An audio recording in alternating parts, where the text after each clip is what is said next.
오늘도 이번 주 목금 지금 좀 중요한 이슈 있었던 바이오 회사 3기업 말씀드릴게요. 이번에 말씀드리는 기업 3군데는 좀 중요하기 때문에 꼭 귀 기울여서 들어주세요. 우선은 한올바이오파마부터 말씀드릴게요. 한올바이오파마는 금요일에 안구건조증 임상 3사 결과를 발표하면서 통계적 유의치에 달성하지 못했다 하고 급락을 했다가, 사실 이 안구건조증 임상 3상이 잘 나올 거라고 기대했었던 사람들이 거의 없었고, 이게 한올바이오파마의 기업 가치에 아예 반영이 되지 않는 파이프라인이에요. 저도 목표 주가를 냈는데 제 목표 주가에는 안구건조증 신약의 가치가 아예 반영이 되어 있지 않습니다. 그렇기 때문에 이번 안구건조증 임상 3상 결과가 전혀 회사에 타격이 있을 필요가 없다라는 언급이 많이 나오면서 말아 올려서 마이너스 3%로 마감을 했어요. 이렇게 임상 데이터가 잘 안 나왔을 때 급락하는 경우가 많습니다. 하지만 이 파이프라인이 사실은 이 회사에게 있어서 중요하지 않다라는 걸 미리 알고 있다면 이렇게 급락을 했을 때 오히려 악재 해소라고 저는 보고, 오히려 그 타이밍이 회사를 살 수 있는 기회를 주는 타이밍이 아닌가 이렇게 생각을 하고 항상 임하시면 될 것 같아요. 근데 제가 이렇게 말씀을 드리면 제가 어떻게 미리 알아요? 제약바이오의 파이프라인을 제가 어떻게 판단을 합니까? 라고 물어보실 수 있어요. 근데 이 안구건조증 신약이 작년에도 중국에서 이미 통계적 유의성이 확보되지 못했었고, 몇 년 전에 한올바이오파마에게 있어서 급락을 야기했던 요소 중에 하나입니다.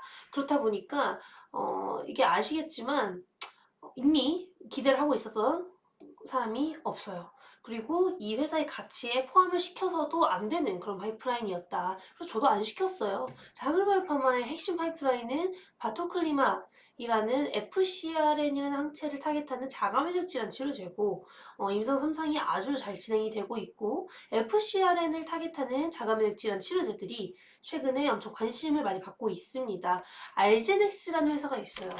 알제넥스라는 회사가 비브가르트라는 치료제, 그것도 한올바이오파마랑 타겟이 똑같은 치료제거든요. 근데 알제넥스가 1분기에만 그 치료제를 한 2,834억 원 팔았고, 올해 그래도 1조 원 이상은 팔 수 있을 거라고 기대를 받고 있습니다. 그리고 최근에 인수가 될 수도 있을 거라는 언급이 많이 나오고 있으면서 지금 그 파이프라인 가치가 올라가고 있어요.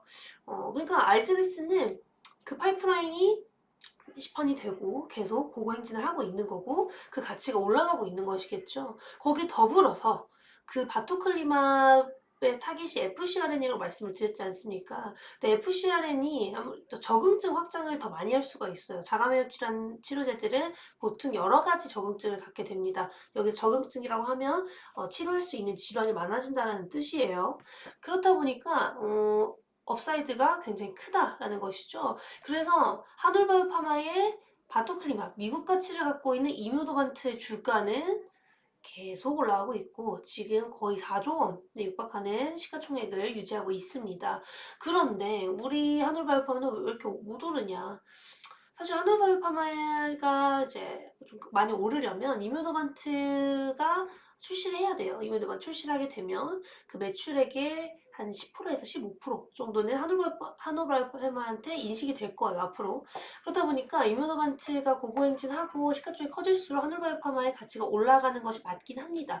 왜냐면 이뮤노반트 핵심 파이프라인이 한올바이오파마가 만든 바토클리맘이니까. 그래서 아무래도 한올바이오파마에 좀 늦게 반영이 되고 있다라고 저는 보고 있는 거고, 핵심 파이프라인은 바토클리맙은 아주 잘 진행이 되고 있고 전 세계적으로 관심을 많이 받고 있는 항체 약품이다. 그렇다 보니까 금요일에 있었던 급락은 전혀 있지 않아도 됐던 급락이지만, 급락을 했다라고 한다면 그런 경우에는 악재 해소고 기회라고 생각을 하시는 게 맞습니다.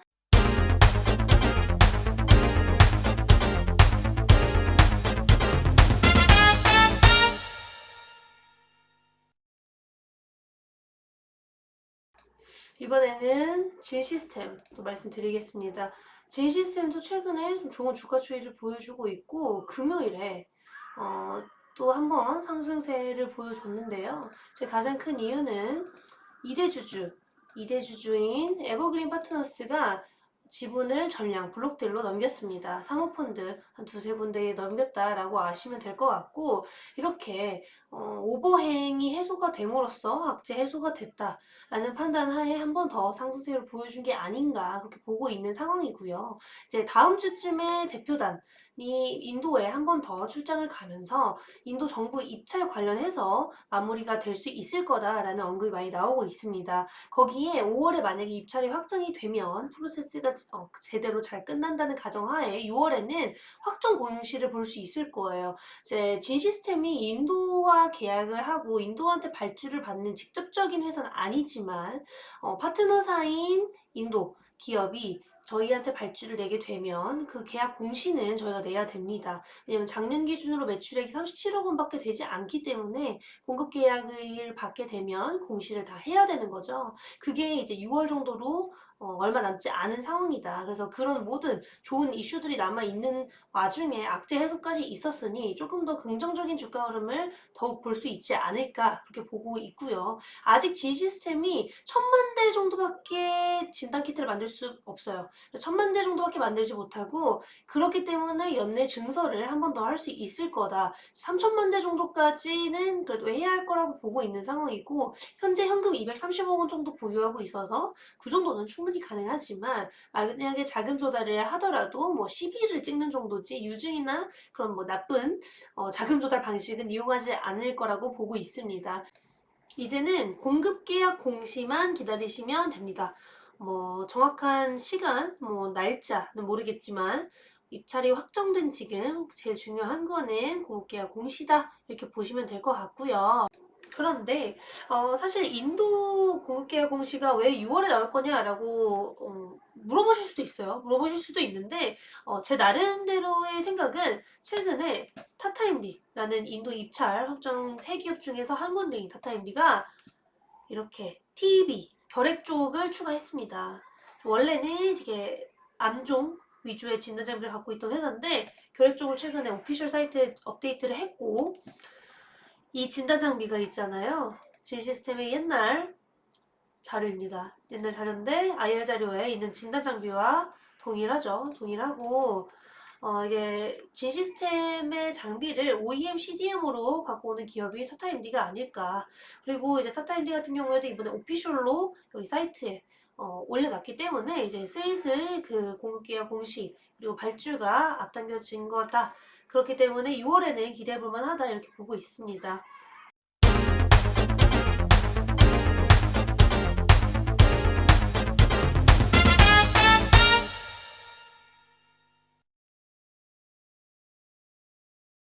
그리고 마지막으로는 바이오니아 말씀드릴게요. 바이오니아가 최근에 급등했다가 급락했다가 약간의 반등을 보여주고 있어요. 이 반등의 가장 큰 이유는 아무래도 박항우 대표님, 바이오니아의 대표님께서 20일부터 아마존 판매를 시작한다라고 언급을 해주시면서 불확실성이 해소된 부분이 아닌가 그렇게 생각을 하고 있고요. 그렇게 따지면 지금부터 살 수 있어야 되는데 아마존에 그냥 들어가서 코스메라를 치면 나오지는 않습니다. 나오지는 않고 저한테 주신 링크 여기 영국이랑 이제 독일 링크를 제가 받았었는데요. 영국 링크로 들어가게 되면 나오기는 합니다. 나오고 어떤 식으로 판매가 될지는 다 이제 볼 수가 있어요. 그런데 여기 판매하고 있지 않다라고 떠 있죠. 자, 아마존 물류 창고에서 확인을 하고 걔네가 입고를 하게 되면은 그때부터 살 수 있다고 하네요.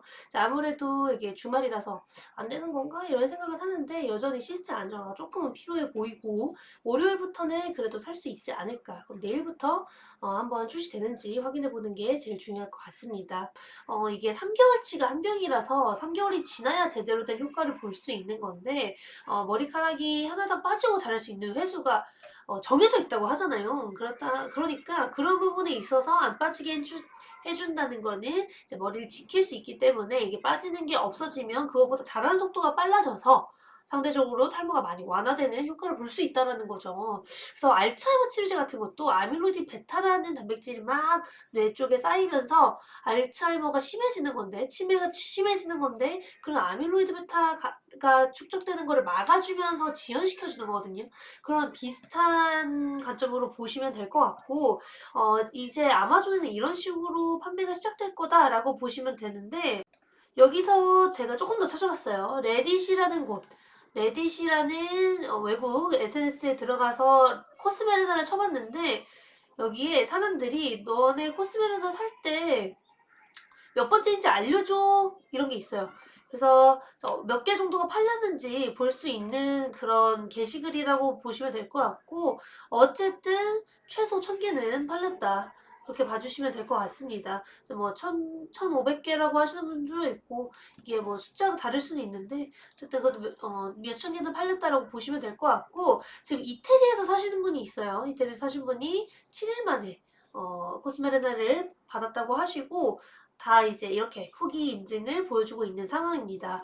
이제 뭐 말씀드렸다시피 이게 3개월이 좀 지나야 효과를 볼 수 있는 건데 그래도 코스메르나를 처음으로 발랐던 사람 중에서 처음으로 바르고 나서 샤워할 때 머리카락이 거의 안 빠졌어요. 5가닥이 최대치로 빠졌다라는 언급도 해주는 걸 보면 그래도 효과가 있는 것이 아닌가라고 기대를 해볼 만한 그런 데이터는 된다 이렇게 보고 있고요.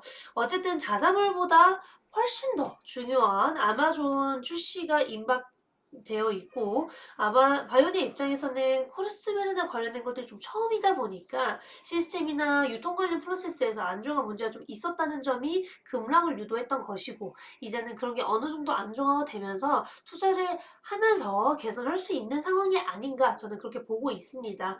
어쨌든 이제 여성들도 많이 쓸 수 있다. 지금 여자들이 쓸 수 있는 게 아예 없거든요. 프로페시아 같은 거는 여자들이 손만 대도 안 된다고 얘기를 많이 하잖아요. 호르몬제이기 때문에 기형아 출산도 할 수가 있고 여성한테 있어서 엄청나게 치명적인 부작용이 나올 수 있을 거라고 언급이 많이 되면서 여자는 만질 수도 없는데 이런 식으로 코스메르나가 출시하면서 여성들 구매율이 굉장히 높다고 합니다. 남자보다는 아직까지는 여성 구매율이 높기 때문에 그런 걸 고려했을 때 비싸도 쓸 사람은 충분할 거다라는 생각을 가지시면 될 것 같고 거기에다가 마지막으로 말씀드리고 싶은 부분은 비엔날신이라는 다이어트 유산균 있잖아요. 이게 유산균 치고도 비싸요. 일반 유산균보다 그 2배 정도는 비싼데 아주 잘 팔리고 올해 기준으로만 한 2천억 원 정도 판매될 거라고 예상되는 거 보면 비싸도 좋은 건 잘 팔린다입니다. 그래서 이번에도 아마존 출시 후에 좀 추이 확실하게 보시는 게 제일 좋지 않을까 그렇게 보고 있습니다.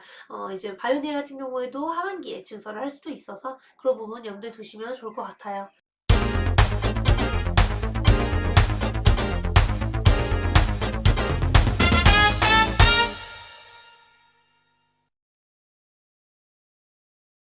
이상이고 이렇게 세 개 기업들이 금요일에 좀 큰 이슈들이 있는 회사들 말씀드렸어요. 근데 이 회사들이 다 저한테 있어서 최근에 퀀트 인덱스에서 나온 좀 영업이익률 개선이 크게 될 수 있는 기업, 거기 이제 유동률 300% 이상, 거기 연구개발 비용을 많이 증가하고 있는 기업. 이런 기업들이다 보니까 한번 관심을 갖고 보실만 하다. 그렇게 말씀을 드리고 싶네요. 이제 또 질문 있으시면 댓글로 부탁드릴게요. 안녕!